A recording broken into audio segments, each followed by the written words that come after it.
大家好，欢迎再次回到我们 CAP 的专场。接下来今天下午我们有一场主旨的演讲，然后还有4场非常有特色的presentation，然后之后呢会有一个半个小时的 reflection 和讨论的时间。今天下午晚些时候我们会发出一封关于明天中午cocktail bar 的一个小小的邮件那么大家如果有时间呢也可以查一下。那么接下来就让我来介绍一下下面一场主旨演讲的主题和演讲者。Okay, I'm very honored to introduce the next keynote speaker, my very talented colleague in LSE, Dr. Catherine Xiang. And then Hua Xiang, Xiang Hua 老师. She is an established author and applied linguist with rich experience in the higher education, as well as high-profile consultancy industry to business that wish to engage with China. She is head of East Asian languages at LSE, program director for BSc International Relations and Chinese, as well as UK director for LSE Confucius Institute for Business London. Originally from Shanghai, she is skilled in intercultural communication, translation, foreign languages, lecturing, TV, and public speaking. She's also an expert in e-learning and innovation in language learning. Her recent publication, including very popular coursebook, Mandarin Chinese, as well as research collection, audiovisual media in language education. And then today, we are very lucky to hear she's going to talk about her second book, China Ready, Chinese for Tourism and Hospitality. Okay, with further ado, let's welcome Catherine, Dr. Xiang, to talk about this very interesting topic, China Ready, Chinese for Hospitality and Tourism, reflection on teaching Chinese for specific purposes. Okay, Catherine, all yours. Thank you, Li Jing, for the kind introduction. And hi, everybody again, and welcome back after lunch. Usually the role for the first session after lunch is try to keep everybody awake, okay? And I'm aware that we actually have colleagues who are from China or Singapore and Australia. It's already very late for you guys. So I find I'm in this awkward position. I don't want to keep you awake. I hope my talk by the end, you can relax and fall asleep. So my talk today, as Li Jing explained, is about my new book, China Ready, Chinese for Hospitality and Tourism, and as the cover shows, and it will come out actually beginning of 2021. So I'm myself very excited to see when the book finally in my hand. And it is targeted at intermediate to advanced level learners.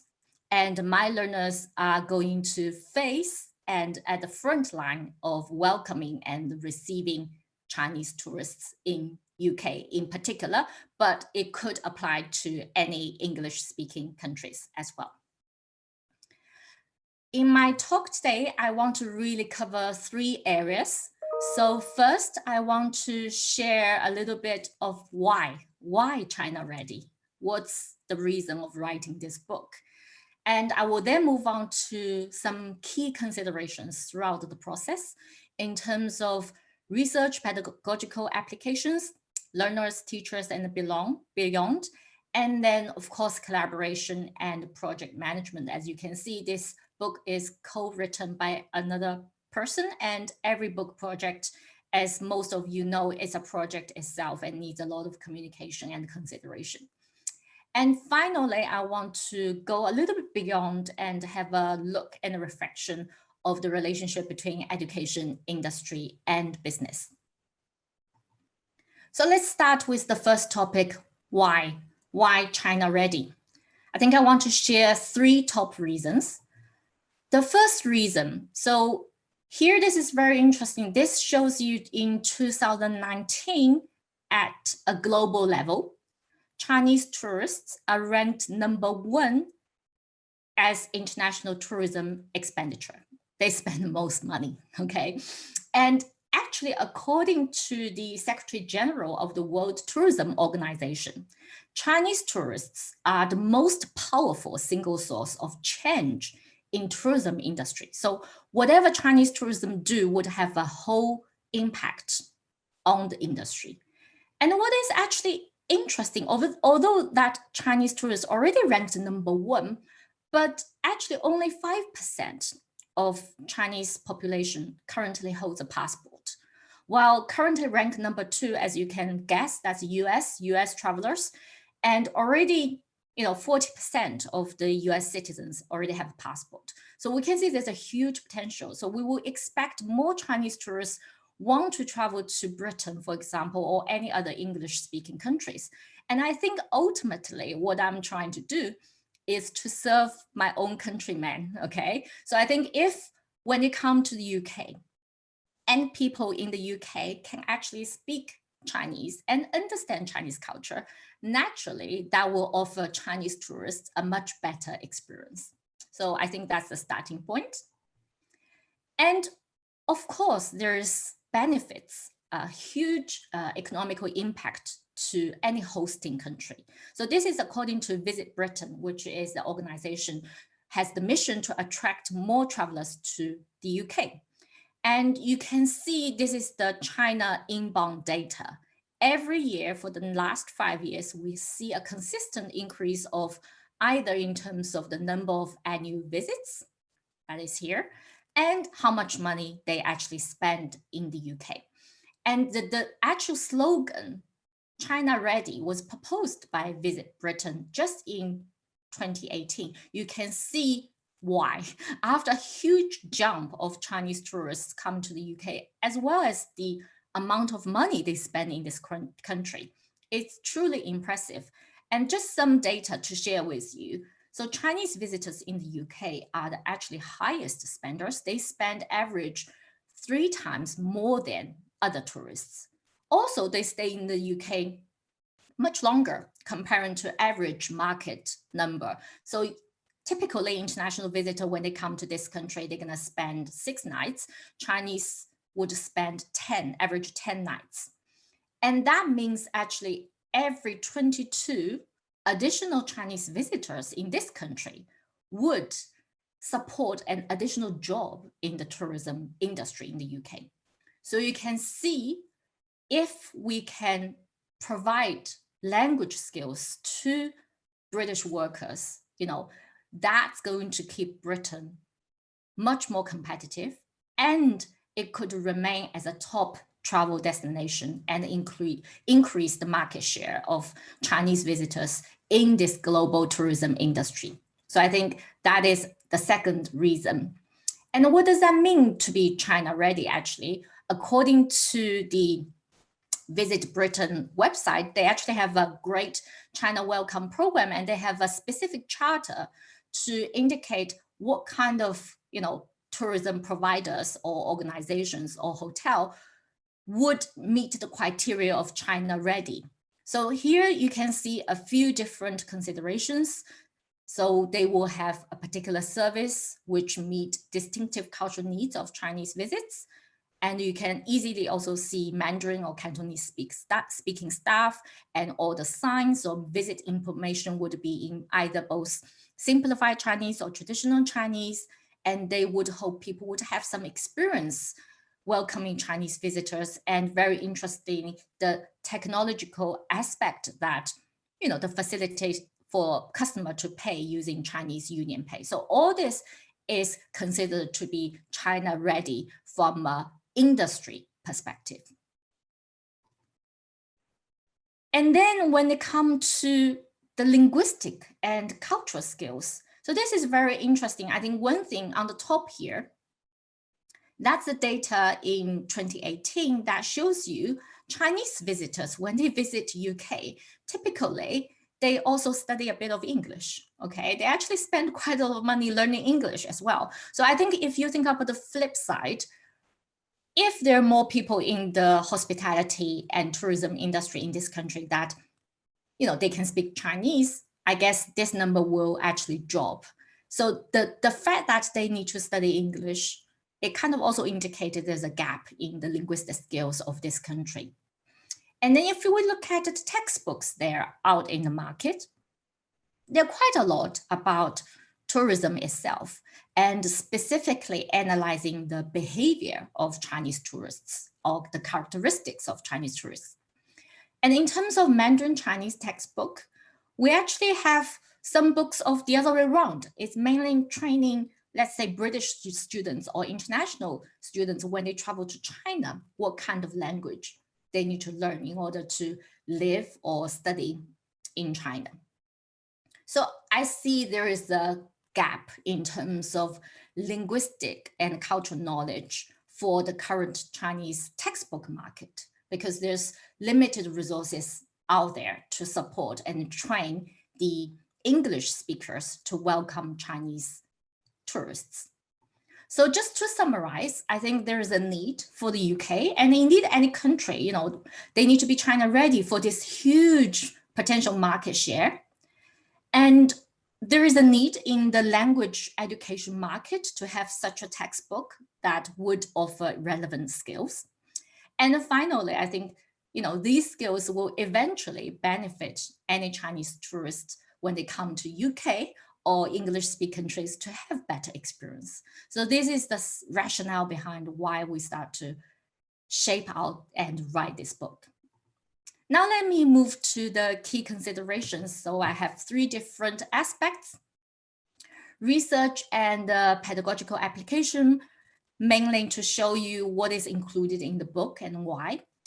Learners, teachers, and beyond, that is more linked back to the theory. And when I start to what kind of consideration to consider in terms of who are the learners, who are the teachers.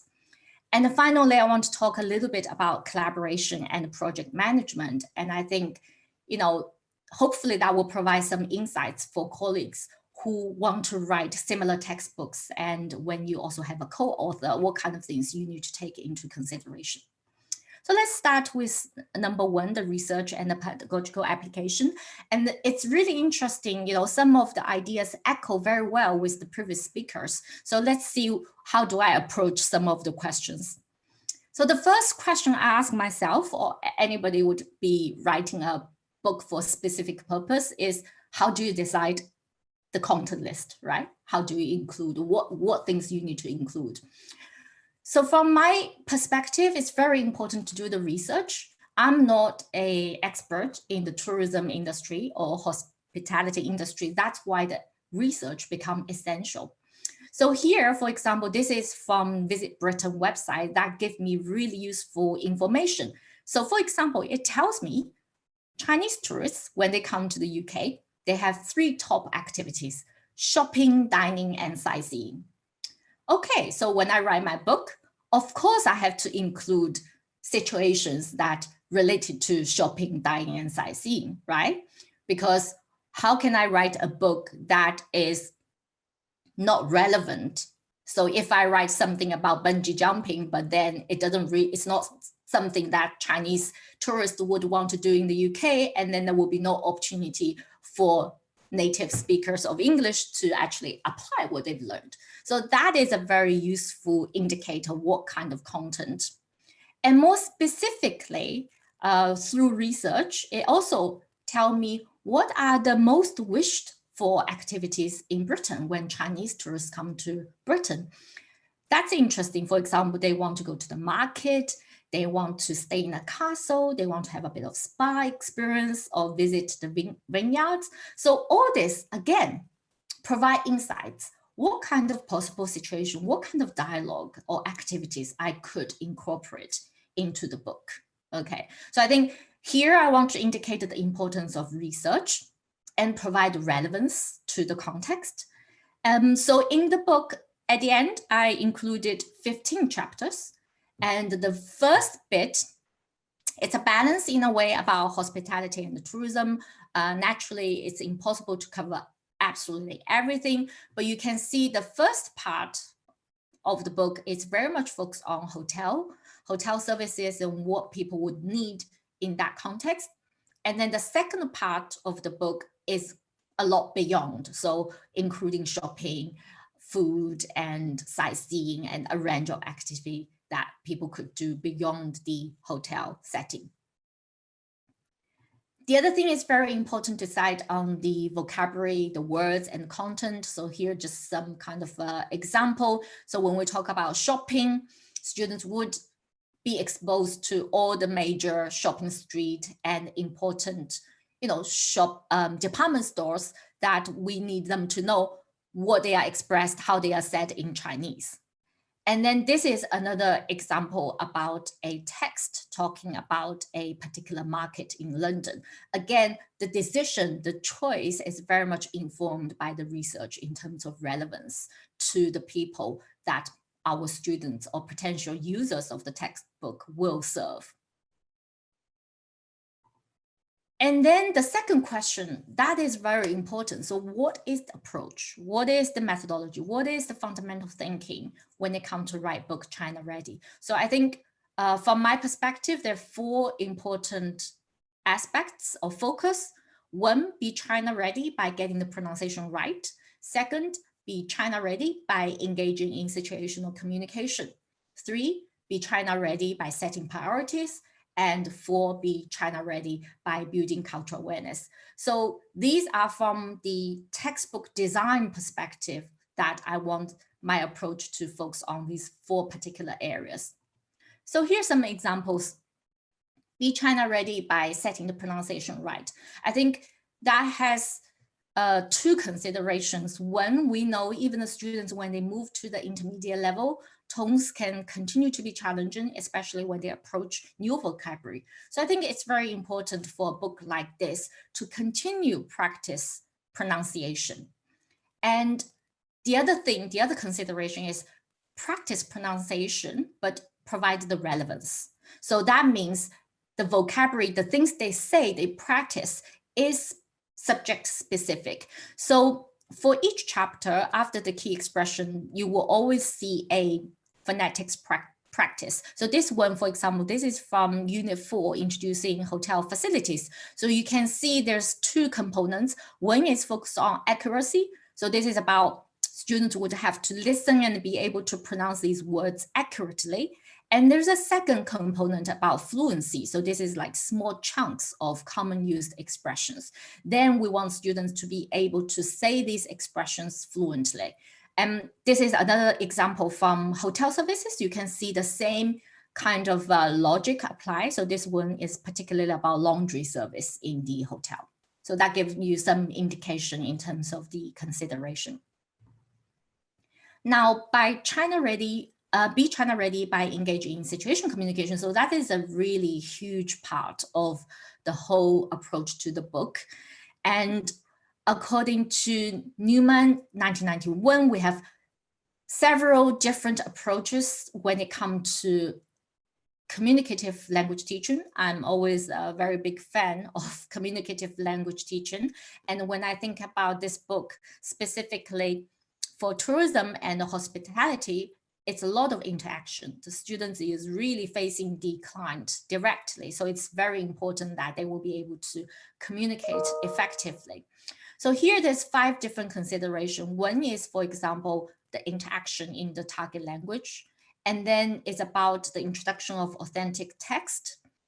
And then the opportunity for them to not only focus on language, but also the learning process.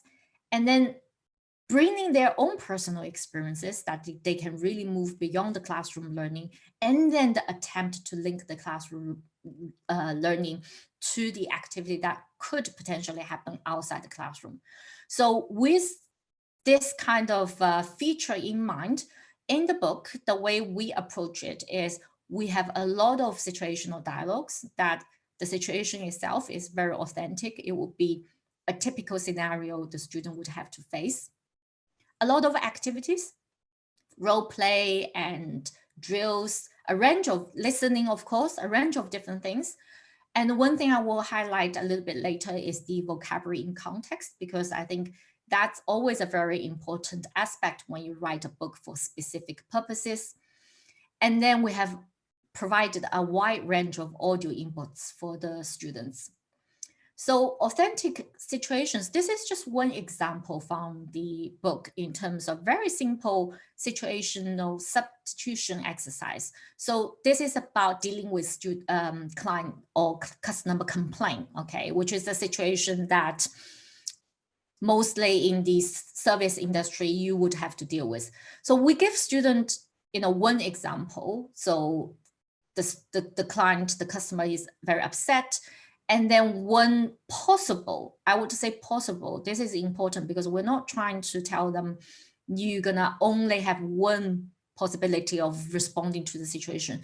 Actually, we actually give them a range of possible replies so that they could actually apply in their own context and use it according to their own experiences. So this is one of the very important consideration. Give them an authentic situation, but give the freedom to apply in their own context.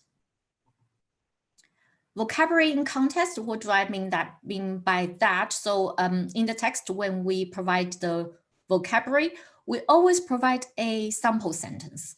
And all the sample sentences would be in the tourism and hospitality context. So, or as much as possible. So I think we want to allow students to have the mindset, and again, is to provide relevance. This will be something you can use.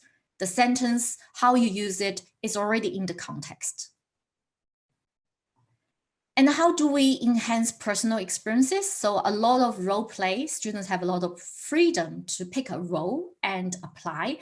Interactive listening, what do we mean by that is there will be a kind of audio prompt. So the student will hear something, again, they have to reply in their own context. This is not a kind of a standard one-size-fits-all standard answer, that kind of textbook.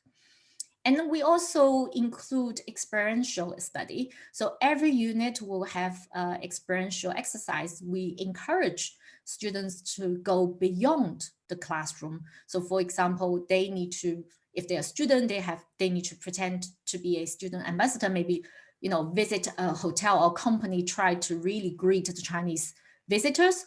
Or the second one is about when we study hotel facilities and the services, we encourage them to actually either go to a website of a Chinese hotel or maybe pick up a phone to a Chinese hotel and ask about the service or obtain information. So by this kind of real practice beyond the classroom, we think that would enhance their personal experiences. The third thing is be China ready by setting priorities. I think this is more linked to the learning strategy for learners that we try to guide them, we try to set in the course book. I'm a very big fan for key expressions. So for colleagues who use my book, Mastering Chinese, they know every unit has key expressions. I think these are the center point for learners to understand these are the expressions I must know, these are the vocabulary I must know, and also not only I must know, I have the possibility to apply it in different contexts. And then in the unit, we also provide revision. So the revision is another aspect to remind them what is important in this unit. So again, to give them the awareness of throughout study this chapter, what are the most essential things you need to know. And finally, be China ready by building cultural awareness. And a lot of colleagues have talked about, the importance of cultural awareness. And throughout the book, every chapter, so we have 15 chapters, each chapter will have a cultural awareness tip. And these tips, sometimes it link quite well with the chapter content itself. Other time is a lot broader. So range from politeness and welcoming guests and the concept of face, using chopsticks, dining, and here this example of gift and gift giving in China. So all this is sort of, we combine some language when possible, but this is more really to enhance the cultural awareness of the learners. Okay, so now I'm going to move to the second consideration. Throughout the book or in the process of starting writing about this book, how do we see learners, teachers, and beyond? I think the most challenging bit is about potential learners. And very much echoing Professor Wu in his speech, textbooks that are written for everybody and no one. If the textbooks are written for everybody, that's for nobody. Okay, so it's very important to understand who are you writing for, who are your potential learners. So it's not a very easy task. I think that's, as I mentioned, one of the biggest challenge. So at the end, what we've decided is that we want the textbook to be used in a classroom setting. So it is a book that ideally with guided input. So it's not a textbook for self-study. So that's the first thing. So we're thinking about this, the course book will be taught by a professional teacher with this material. And then in terms of the background of the learners, so we were thinking it will be university students, but as well as hotel staff who are already working. And so that could be applied to both university students doing this as part of their degree, as well as lifelong learners, but who are already working. So it's kind of an in-work training approach. So this is how we kind of define the potential language learners in terms of their profile and how we see the use of the textbook. But then there's another challenge is about to decide their linguistic levels. So I look at some past research. This is more based on looking at English, teaching English as a second for specific purpose. What kind of challenge people face? This is basically the relationship between general English and English for specific purposes. It seems a lot of research have identified a mismatch between general English level and expected learning outcome of ESP. So that means because if the students do not already have a foundation of the general Chinese in this context, whatever we set to be the learning outcome for this particular group students will be really challenging, will be too difficult, because in the ideal sense, they need to, be provided content within their competency range. So this is a very challenging and difficult task. I had to make quite a bit of assumption. Okay, this is an intermediate level. What kind of vocabulary they should have already learned? What kind of grammar they should have already learned, so that I'm not going to spend a lot of time in the text to go through repetitive things that they already know. And then the other dimension, very importantly, is about teachers. So because we've already decided the book will need an instructor, we will need a teacher to use the book to teach the students.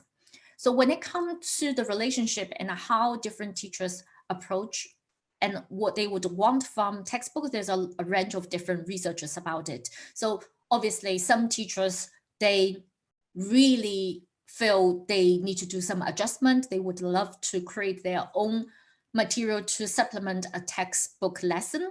I think our book will be probably more suitable to that particular type of teachers. We do have a range of activities planned out, but there's no problem for teachers to pick things and to adjust based on their own circumstances. And then we have a second group of teachers that they see textbook as a facilitating role. So they really feel the textbook, it will help them to save the time, give direction, guide discussion, provide homework. So they might rely a little bit heavily, on the textbook. So I would say the current China Ready textbook will help you to a certain extent, because we have a lot of classroom activities already designed in the book, but we don't necessarily, provide workbook or homework. I think essentially we want to give the space to the teachers to decide how they want to, teach the course. So just to avoid, this desk clean approach. So we're not taking the rights or the autonomy away from you. We would hope when you have this book, you have some valuable resources, but then you can also have your freedom to adjust.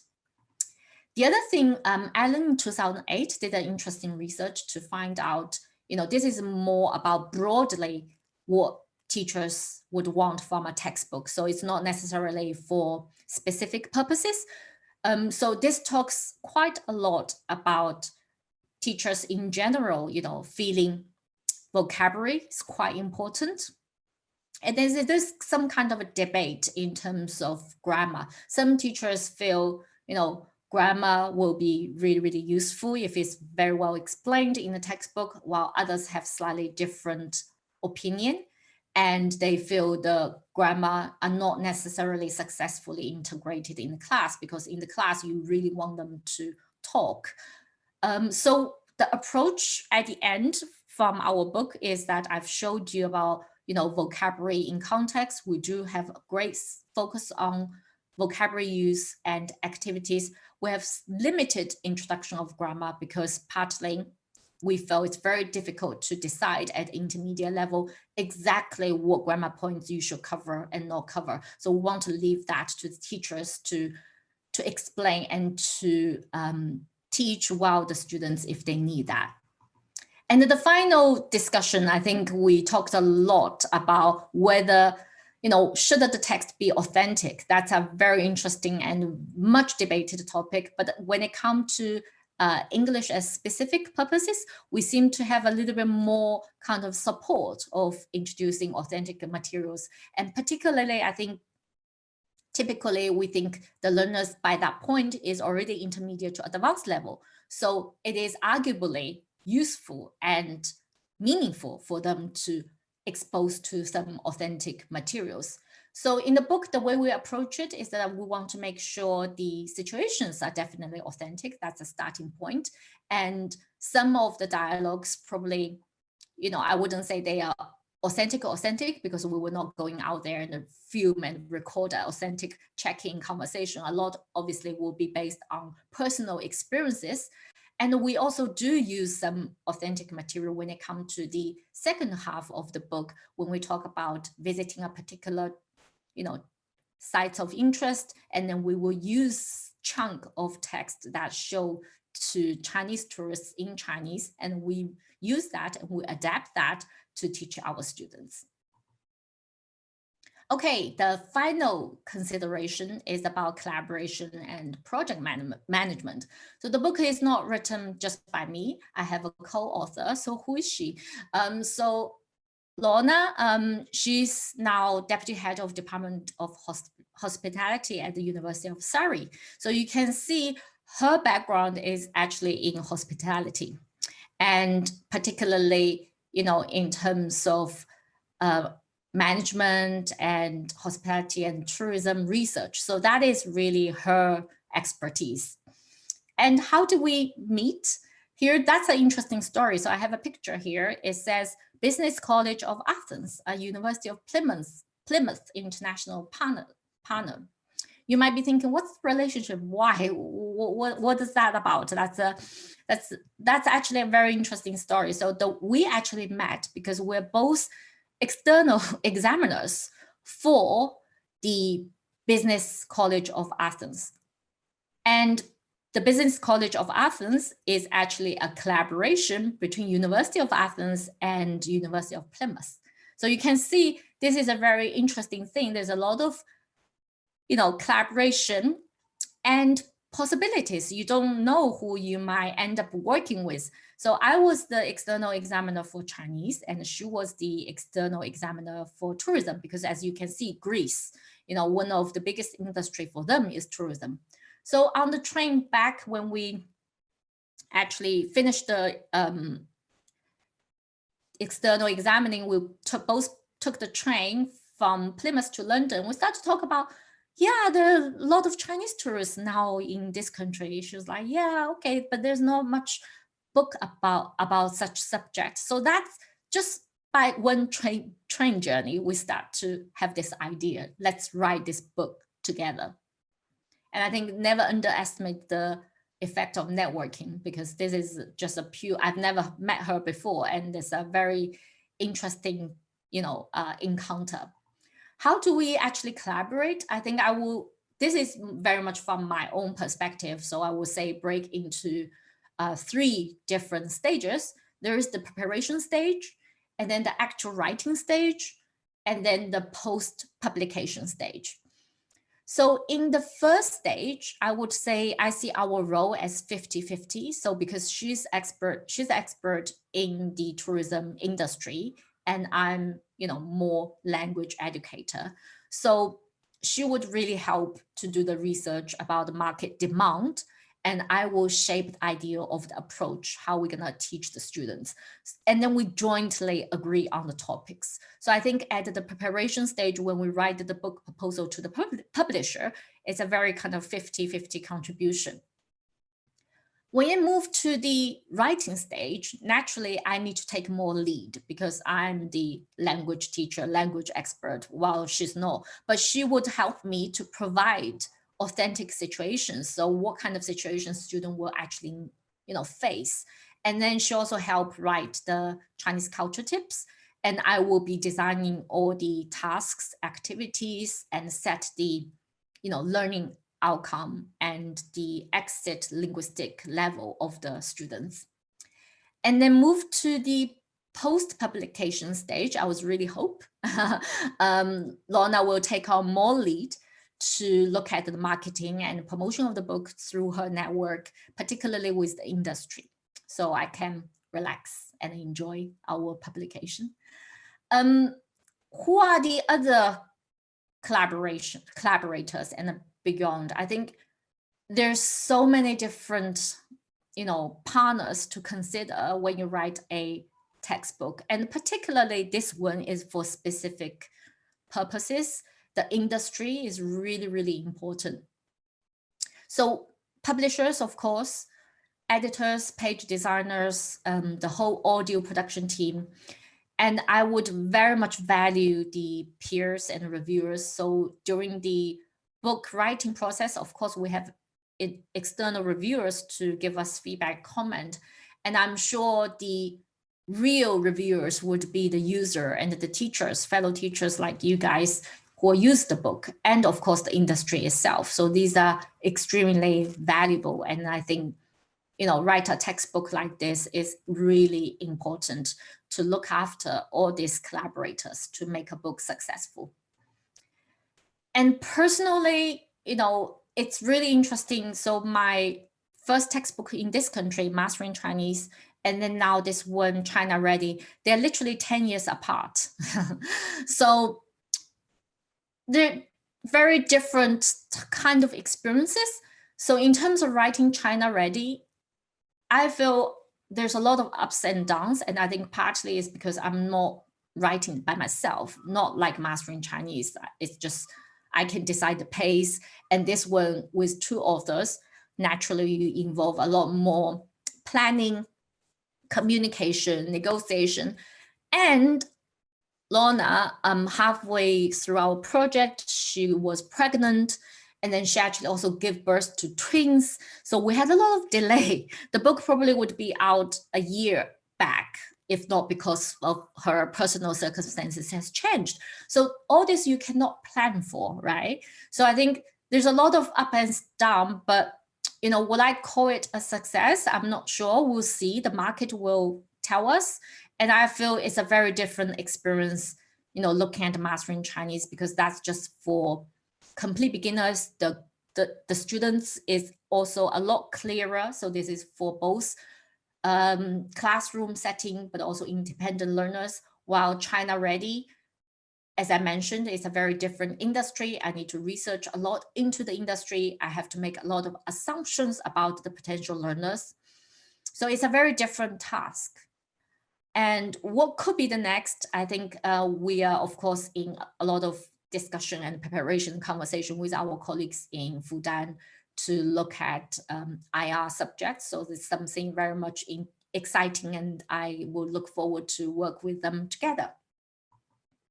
Finally, I want to talk a little bit about education, industry, and business, a little bit reflection on writing first time attempt to write a textbook for specific purposes and how that helped me to have a slightly different intake or slightly different perception when I look at education, industry, and business.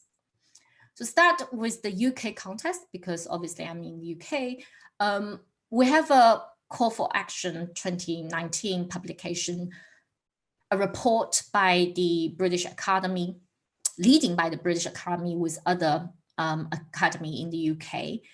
And it's really trying to argue in the UK, we do not have very good language capacity. And that potentially will have a huge loss for UK in terms of trade investment.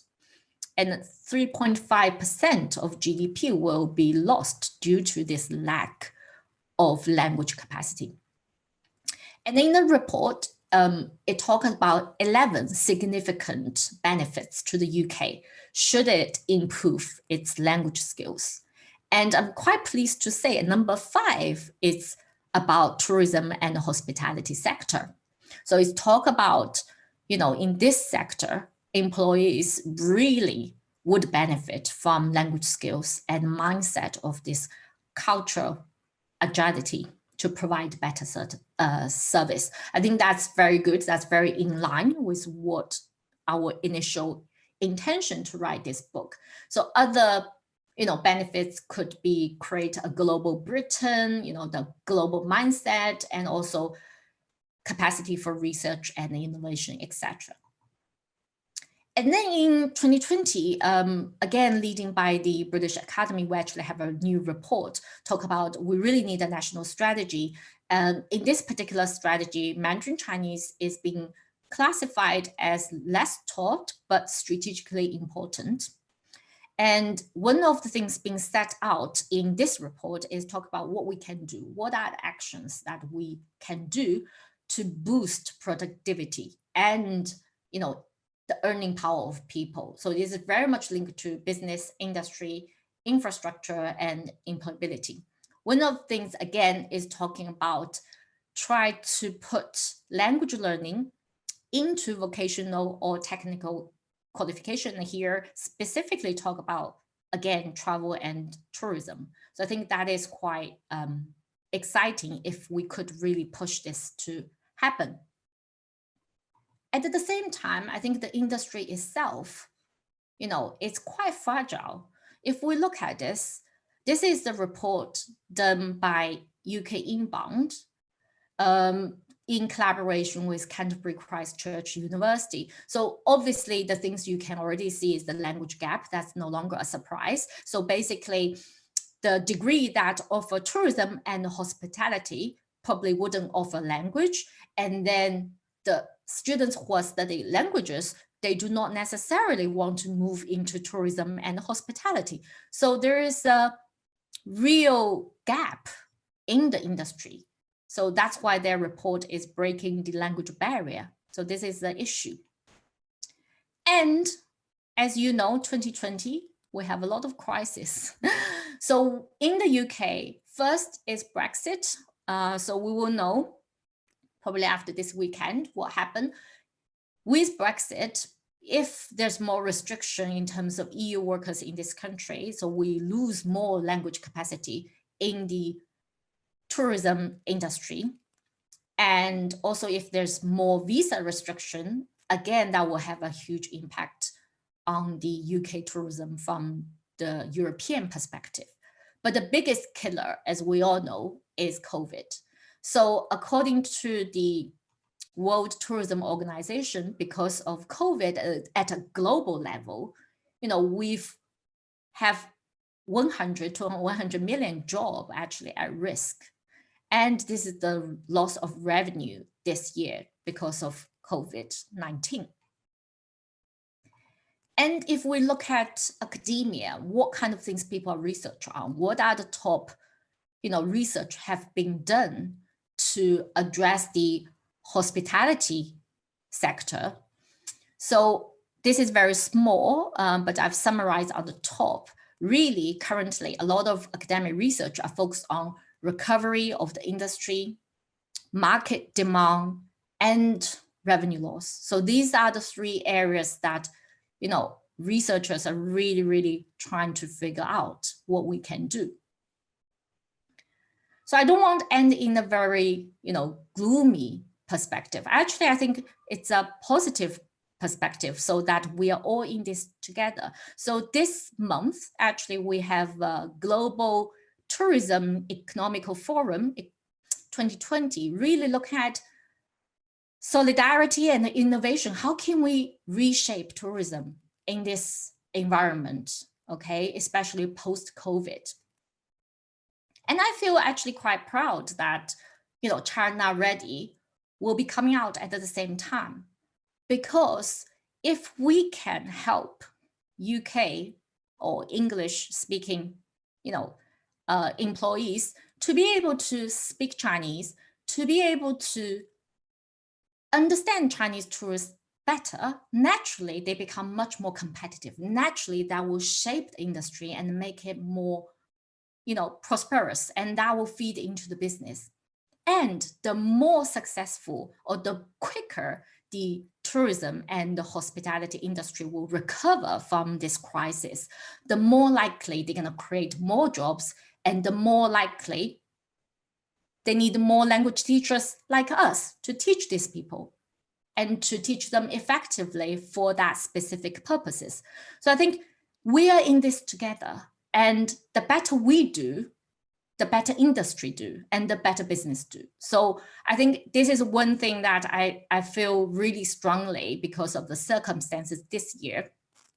And I see how we are all in this together. So just to conclude, the whole reflection on this whole process of writing this book, personally, is quite challenging, and first time to co-write with someone and very different background, and circumstances change, and it's, you know, it's a much longer process than I would have hoped for, but I've done it. So the book will be out next year. Very happy. Professionally, very first attempt to write a Chinese textbook for specific purposes. It's a very modest attempt. I'm sure it's not perfect. I do not think it's perfect. I will welcome a lot of feedback and review and criticism from colleagues and students who use the book so that I can make it better. But professionally, I'm pleased that I had an attempt on writing a textbook for specific purposes. And finally, I think we collectively, we should never underestimate what we do. And particularly now we move into the field of teaching Chinese for specific purposes or for academic purposes, because we'll make huge contributions socially and economically to the place that we work at. So this is my list of references, and thank you very much for listening. And I will be very happy to answer any questions you may have. So thank you very much. Oh, thank you very much, Catherine. Thank you. That was such an informative and in-depth talk. You know, you are very generous, you know, not only showing us how a good piece of work taking place, but also how a great mind works, you know, to solve a problem. I find it's very, very interesting. Lots of research getting into this book. I wish the very best of your new book, but also look forward to read it as well. Thank you. All right. So we have probably 8 minutes to receive questions and for Catherine to answer it. But if you haven't, you know, if you don't have chance to ask the question now, you can come to like at 3:30 to our reflective session discussion. We can carry on discussing post question to Catherine. Okay, now we have already received a question. This is from Hongyi LSE. She said, thank you, Catherine, for your informative, intriguing, and inspiring talk. May I ask you your opinion? What kind of skills you think is most relevant, if not important, for the learners of this subject? Thank you for that question. I actually didn't specify. It should be something I already should specify and make very clear. I think obviously it's listening and speaking. So that is the most important focus of the book throughout. So it's very much about listening and speaking skills. We had a bit of debate at the beginning. Shall I include Chinese characters throughout? At the end, we decided to include the characters there, but obviously pinyin and the characters at the same time. So I would say definitely the listening and speaking active skills are essential. Also the interactiveness. So it's not about passively, but about communicate and engage directly with the Chinese speakers. And the final thing is about cultural aspect, which I've mentioned. But I think ultimately for this particular group of learners, I think, listening, speaking, and politeness is very important.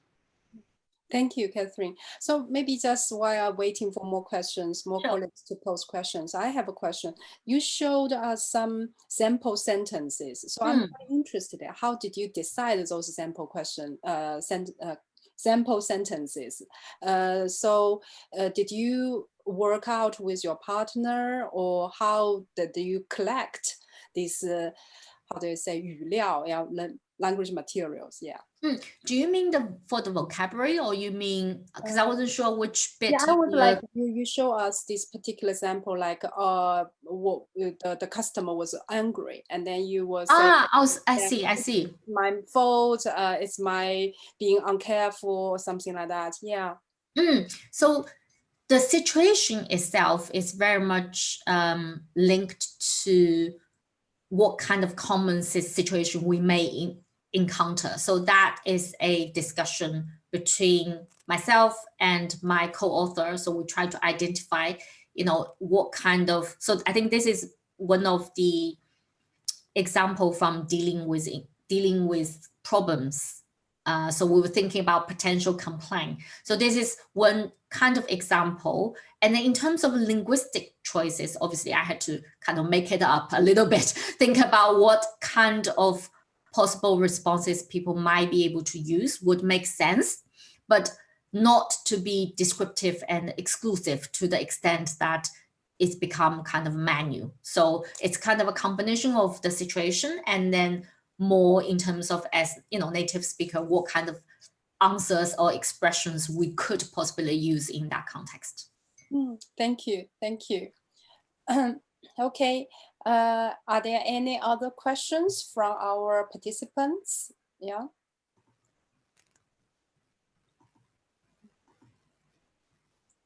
So yeah, everyone, 老师们，你们可以用 Q&A 来提问。像中文也可以。我刚才因为习惯了用英语来说，但是中文也可以。中英文都可以。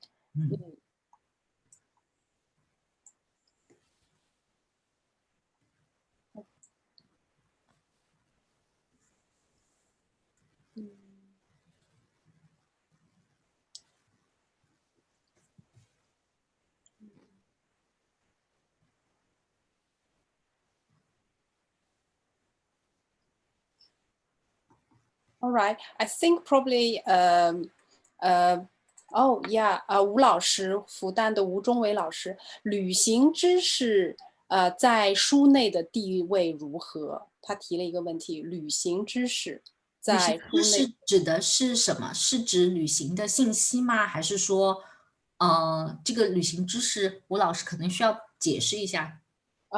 这个人文，比如说这个旅行当中的一些人文性质的知识，这个Big Bang 它的 story 这个人文景观当中的一些知识性的东西。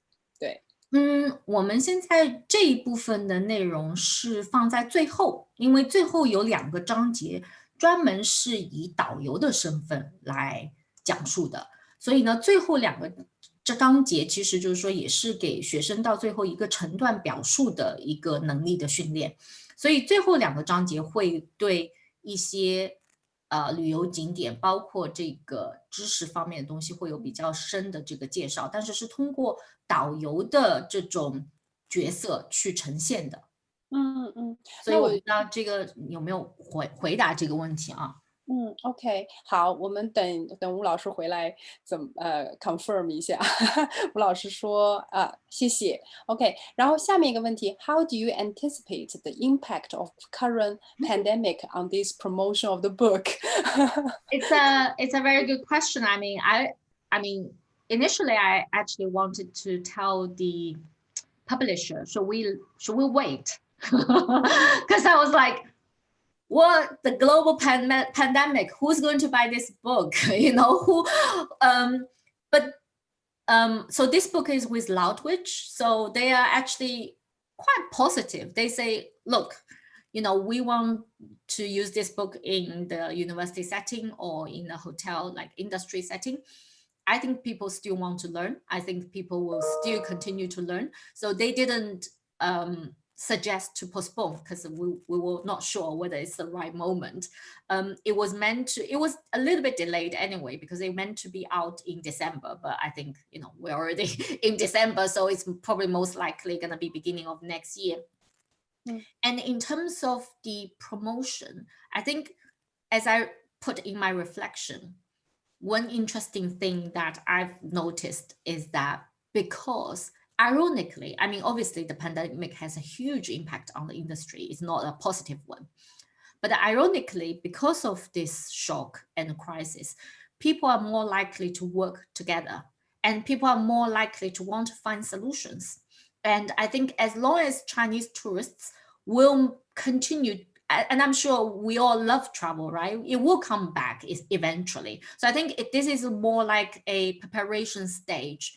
And I think, I'm thinking I will reach out to different industry or this, different event organizers who want to make sure we want to attract more Chinese tourists. And I think they will continue, probably also want to collaborate with the education sector. So I think this is my current thinking and approach. Okay, Catherine, I have to just ask you to answer this question very shortly. Oh, okay. We have for the next session will start in 3 minutes. Yeah. People need to move rooms as well. So basically, Linda Li Lao Shi asked, how many characters or words are there in the book? How many characters or phrases, Chinese words in this book? Have you? That's a very good question. I don't know. I can tell you it's over 300. It's about 300 pages, but I actually don't know. I didn't count specifically. So there are 15 chapters in total, and each chapter typically would have 2 dialogues and 1 text. So it kind of depends a little bit. So I will look into that and tell you, Li Laoshi, afterwards. Okay, that's great. Thank you. Thank you again for Catherine's wonderful talk. And then thank you for all these interesting questions. Okay, I'm going to close this session now, enable you to go into the next 4 very interesting topics. One about the law, legal Chinese, and then textbook development, actually by Linda Li, and also IR, 2 teachers teaching IR, 1 in English, 1 in Chinese. So hope you can continue to come to our session. See you a bit. 再见. Thank you, Li Jing. Thank you. Thank you all. Bye.